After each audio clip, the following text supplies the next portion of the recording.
నమస్తే, నేను సిరి. ఏపీ ముఖ్యమంత్రి చంద్రబాబు నాయుడు గారు అయితే ఢిల్లీ వెళ్ళారు. సో అక్కడ జగన్మోహన్ రెడ్డి గారు అయితే చంద్రబాబు నాయుడు గారి పైన నిఘా పెట్టారని తెలుస్తుంది. సో అక్కడ చంద్రబాబు నాయుడు గారు ఏం చేస్తున్నారు, ఎవరెవరిని కలుస్తున్నారు అనే దాని మీద కూడా ఆయన విస్తృతంగా అయితే తెలుసుకునే ప్రయత్నం కూడా చేస్తున్నట్టు మనకు తెలుస్తుంది. దీని మీద మరింత సమాచారాన్ని మనకు అందజేయడానికి మనతో పాటు ఉన్నారు ప్రముఖ senior journalist, political analyst CS Rao గారు. నమస్కారం సార్. నమస్తే సార్, ఇప్పుడు చూస్తుంటే ఏపీ ముఖ్యమంత్రి చంద్రబాబు నాయుడు గారు అయితే ఢిల్లీలో ఉన్నారు. అయితే ఢిల్లీలో ఉన్న చంద్రబాబు నాయుడు గారి మీద జగన్మోహన్ రెడ్డి గారు రెక్కి పెట్టారు. అంటే బాబు గారు వేసే ప్రతి అడుగును కూడా ఆయన గమనిస్తున్నారు, రెక్కి నిర్వహించి షాడోస్ని పెట్టేసి అని చెప్పేసి. సో మరి ఏం తెలుసుకుందామని ఈయన ఇన్ని ప్రయత్నాలు చేస్తున్నారు. ఇప్పుడు చంద్రబాబు నాయుడు గారు, రేవంత్ రెడ్డి గారు ఇద్దరు ఢిల్లీలో ఉన్నారు. వాళ్ళిద్దరు ఎక్కడ రాజకీయంగా దొరుకుతారా అని ఒకవైపు కేసీఆర్, మరొక వైపు జగన్మోహన్ రెడ్డి గారు ఇద్దరు కాచు కూర్చున్నారు.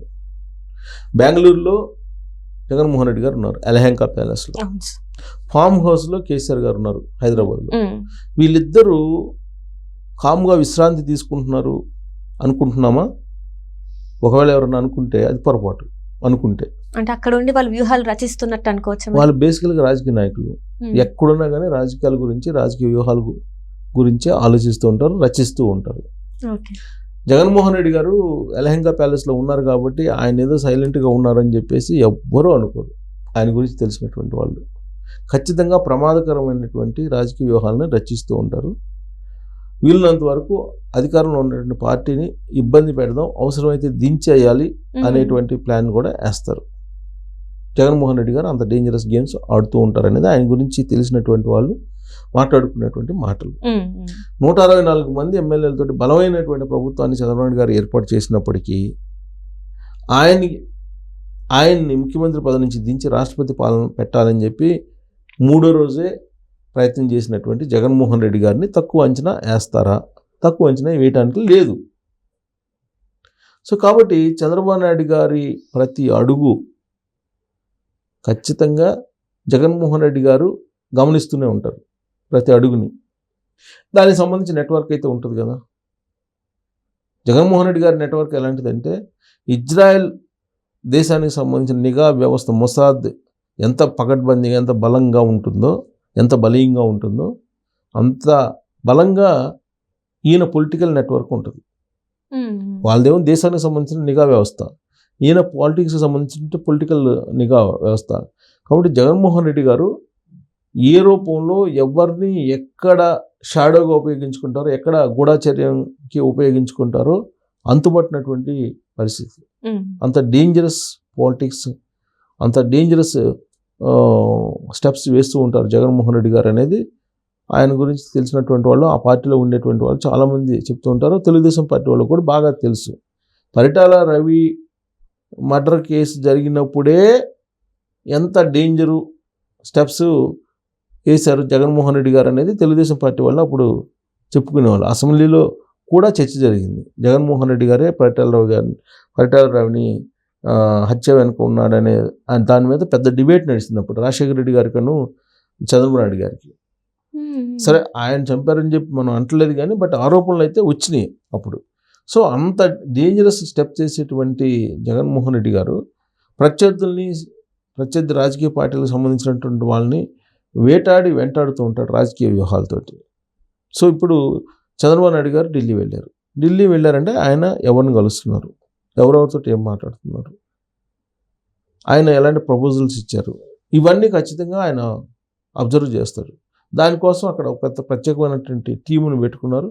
ఆ ప్రత్యేకమైన టీము ఎప్పటి నుంచో ఉంటూ ఉంది. ఢిల్లీ తోటి లాబింగ్ నడుపుతూ ఉన్నారు. బలమైనటువంటి లాబింగ్, మామూలు లాబింగ్ కాదు, బలమైనటువంటి లాబింగ్ని జగన్మోహన్ రెడ్డి గారు నడుపుతున్నారని చెప్పి మనం చెప్పడానికి ఎలాంటి సందేహం అవసరం లేదు. ఆయనకు ఉండేటువంటి నెట్వర్క్లో కాంగ్రెస్ పార్టీలో ఉండేటువంటి వాళ్ళు ఉన్నారు, బీజేపీలో ఉన్నటువంటి వాళ్ళు ఉన్నారు. ఇప్పుడు మనం బీజేపీని కానీ తీసుకుంటే, బీజేపీలో ఆంధ్రప్రదేశ్లో కీలకంగా ఉండేటువంటి లీడర్లు అసలు రెస్పాండే కావట్లేదు. లడ్డూకి సంబంధించినటువంటి అంశం మీద, నీ కల్తీకి సంబంధించిన అంశం మీద వ్యక్తుల పేర్లు ప్రముఖంగా చెప్పుకోవచ్చు మనం. ఆంధ్రప్రదేశ్ బీజేపీ మాజీ అధ్యక్షుడు సోమవీర్రాజు, జీవీఎల్, విష్ణువర్ధన్ రెడ్డి. సో ఇలాంటి వాళ్ళందరూ కూడా మరి ఈ ఇష్యూలు వచ్చినప్పుడు ఎందుకు రెస్పాండ్ కావట్లేదు? దానికి అర్థం, దాని కారణం ఏంటి అంటే ఇక్కడ జగన్మోహన్ రెడ్డికి సపోర్ట్ చేస్తున్నట్ట. మరి అంతే కదా, అంతే అనుకోవాలి కదా. జగన్మోహన్ రెడ్డి గారికి సపోర్ట్ చేయకపోతే అందరూ గగ్గోలు పెడుతుంటే హిందూ సమాజం కల్తీ జరిగింది నెయ్యి అని, అసలు కల్తీ జరిగిందా జరగలేదా, లేదంటే విచారణ ఏదన్నా డిమాండ్ చేస్తున్నారా, ఏదో ఒకటి చెప్పాలి కదా వీళ్ళు. మంచో చెడు ఎందుకు సైలెంట్ అంటారు? అంటే జస్ట్ ఆయనకి సపోర్ట్ చేయడానికి ఇది ఒక వీళ్ళు మేము ఉన్నామని ఒక హస్తం ఇస్తున్నట్ట. అంతే. జగన్మోహన్ రెడ్డి గారు ఎప్పుడు కూడా అన్ని పార్టీల్లో స్లీపర్ సెల్స్ని పెట్టుకుంటారు. సో వీళ్ళు కూడా జగన్మోహన్ ఇంక్లూడింగ్ రెడ్డి తెలుగుదేశం పార్టీలో కూడా స్లీపర్ సెల్స్ ఉన్నారండి, చాలా కాలంగా వినిపిస్తుంది కదా. అసలు జగన్మోహన్ రెడ్డి గారికి తెలియకుండా ఒక్క ఫైల్ కూడా మూవ్ కావట్లేదని చెప్పి ఆంధ్రప్రదేశ్లో ఉండేటువంటి తెలుగుదేశం పార్టీ వాళ్ళు చాలామంది గగ్గోలు పెడుతున్నారు కదా. ఎంత స్లీపర్ సెల్స్ లేకపోతే జగన్మోహన్ రెడ్డి గారికి సంబంధించినటువంటి కాంట్రాక్టర్లకే, కడప జిల్లా వాళ్ళకి, పులివెందుల వాళ్ళకి 100 కోట్ల రూపాయలు క్లియరెన్స్ తీసుకుంటాడు చంద్రబాబు గారు గవర్నమెంట్ వచ్చిన తర్వాత. చంద్రబాబు గవర్నమెంట్ వచ్చింది 3 నెలలు అయిపోయిన తర్వాత బిల్స్ క్లియర్ అయినాయి కదా. అంటే ఆల్రెడీ ఇంకా జగన్మోహన్ రెడ్డి కన్సర్న్లోనే ఉంది ఏపీ అని అనుకోవచ్చా? కన్సర్న్లో ఉందని చెప్పి మనం చెప్పడానికి కాదు, కానీ ఆయన స్లీపర్ సెల్స్ మాత్రం ఖచ్చితంగా ప్రతి చోట ఉన్నాయి. ఆ స్లీపర్ సెల్స్ ప్రతి ఇన్ఫర్మేషన్ని జగన్మోహన్ రెడ్డి గారికి, జగన్మోహన్ రెడ్డి గారి టీంకి అందజేస్తూ ఉంటాయి. వాళ్ళ పనే అది. ఇప్పుడు చంద్రబాబు నాయుడు గారు ఢిల్లీ వెళ్ళారంటే ఖచ్చితంగా ఎక్కడెక్కడ ఆయన ఉన్నారు, ఎవరెవరితో మాట్లాడుతున్నారు, ఏం మాట్లాడుతున్నారు అనే దాని మీద నీకు ఎక్కడ మూలలో దాగి ఉన్న కలుగులో ఉన్నటువంటి ఎలుకను కూడా బయటికి తీసుకొస్తారు అనేలాగా ఎక్కడ ఏం మాట్లాడుకున్నా కానీ ఇమీడియట్గా ఆ ఇన్ఫర్మేషన్ను రాబట్టేటువంటి యంత్రాంగాన్ని, ఆ విధమైనటువంటి గూఢచర్యాన్ని జగన్మోహన్ రెడ్డి గారు చేస్తున్నారు అనేది ఇప్పుడు తాజాగా జరుగుతున్న పరిణామాలను బట్టి మనం భావించడానికి అవకాశం ఉంది. ఎలహంగా పాలెస్లో ఉన్నటువంటి ఆయనకి నెట్వర్క్ అక్కడి నుంచి నీకు ఢిల్లీ వరకు బలమైన నెట్వర్క్ ఉంది. ఇంకో మాట చెప్పాలంటే ఎన్ఆర్ఐ లోకేష్ గారు చెప్తున్న దాని ప్రకారం అయితే ఆయనకి 26 కంట్రీస్లో బలమైనటువంటి నెట్వర్క్ ఉంది.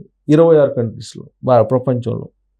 సో 26 కంట్రీలో బలమైన నెట్వర్క్ ఉంది అని అంటే ఆయన మామూలు పొలిటీషియన్ కాదు కదా. సో కాబట్టి ఇప్పుడు ఢిల్లీ వెళ్ళినటువంటి చంద్రబాబు నాయుడు గారికి సంబంధించిన ఇన్ఫర్మేషను ఈజీగా రాబట్టేటువంటి అవకాశం ఉంది. ఎవరెవరితో ఆయన మాట్లాడారు, ఏం మాట్లాడారు, ఎందుకు వెళ్ళారు, ఏం చేశారు అనేది మీకు చూడండి 2-3 రోజుల్లో మళ్ళీ దానికి సంబంధించినట్టు మొత్తం బయటకు రాకపోతే ఇప్పుడు అడగండి. అసలు 2-3 రోజులు కాదు, ఇవాళే వస్తుంది. చంద్రబాబు నాయుడు గారు ఎవరైనా కలిసారు, అసలు రేవంత్ రెడ్డి గారు చంద్రబాబు నాయుడు గారు కలుసుకున్నారా, రహస్యంగా ఫోన్లు మాట్లాడుకున్నారా అక్కడ, లేదంటే రహస్యంగా కలిసారా, ఇవన్నీ కూడా బయటకు వచ్చేటువంటి ఛాన్సెస్ ఉన్నాయి. ఎందుకంటే ఒకవేళ అవి జరిగితే, అవి కొన్ని జరగకపోయినా కానీ జరిగినట్టు గాసిప్స్ క్రియేట్ చేస్తారు. అది మైండ్ గేమ్లో భాగం. వైఎస్ఆర్ కాంగ్రెస్ పార్టీకి వెనతో పెట్టినటువంటి విద్య అది. ఏది గాసిప్స్ క్రియేట్ చేయటం, ప్రజల్లోకి పంపించడం అనేది. ఇప్పుడు లోకేష్ గారు ఢిల్లీకి సంబంధించినటువంటి ఏదన్నా అక్కడ పోయినప్పుడు కూడా వీళ్ళు నిఘా పెడుతుంటారు. సో ఇప్పుడు రాబోయేటువంటి రోజుల్లో ఒకవేళ ఇప్పుడు రేవంత్ రెడ్డి అలాగే చంద్రబాబు గారు ఇద్దరు ఢిల్లీలో ఉన్నారు.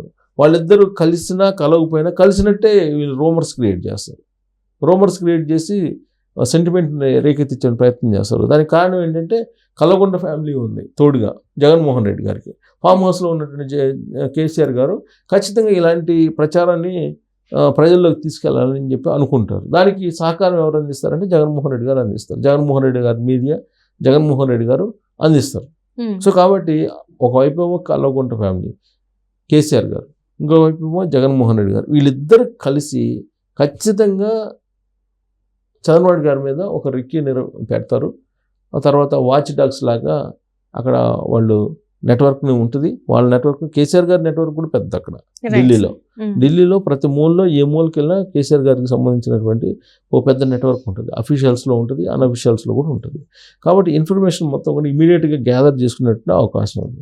సో అటు జగన్మోహన్ రెడ్డి ఇటు కేసీఆర్ గారు ఇద్దరు కలిసి ఖచ్చితంగా ఇద్దరు సీఎంల ఢిల్లీ మీటింగ్ మీద విపరీతమైనటువంటి గాసిప్స్ని క్రియేట్ చేసేటువంటి అవకాశం ఉంది. ఆ గాసిప్స్ని నమ్మాల్సినటువంటి అవసరం లేదు పూర్తిగా.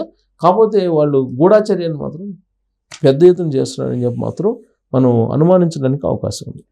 Thank you so much.